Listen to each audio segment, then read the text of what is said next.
கண்ணீர். இவங்க அவங்களோட மனைவியின் கைகளை பிடிச்சதை விட ஸ்டேரிங்கோட கைகளை பிடிச்சதுதான் அதிகம். ஆமா, அவங்கதான் நம்ம எல்லாருக்குமே பிடிச்ச ஓட்டுநர்கள், டிரைவர்ஸ்.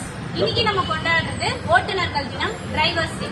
ஆமா, நம்ம எல்லாருமே தீபாவளி, பொங்கல் இந்த மாதிரி பண்டிகை நாட்கள்லாம் வரும்போது நம்ம ஊர்ல போய் செலவு பண்ணா நல்லா இருக்குமே இந்த நாட்களை அப்படின்னு நினைப்போம்.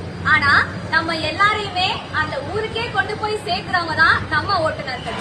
அவங்களுடைய பண்டிகை நாட்களை நம்மளுக்காக செலவு பண்ணி நம்மளோட சந்தோஷத்துல அவங்க சந்தோஷப்படுறவங்க தான் நம்ம டிரைவர்ஸ், ஓட்டுநர்கள். கண்டிப்பா. அது மட்டும் இல்லாம நம்ம எல்லாருக்குமே ஏதாவது ஒரு எமர்ஜென்சி அப்படின்னு வரும்போது அந்த சிச்சுவேஷனை பொறுமையா ஹேண்டில் பண்ணி அவங்களோட உடல் நலத்தை பத்தியும் கவலைப்படாம ஓட்டுறாங்க. இதுல முக்கியமா நிறைய டிரைவர்ஸ் வேலைக்கு சாப்பிடாம அவங்க டியூட்டிக்கு முக்கியத்துவம் கொடுக்குறாங்க.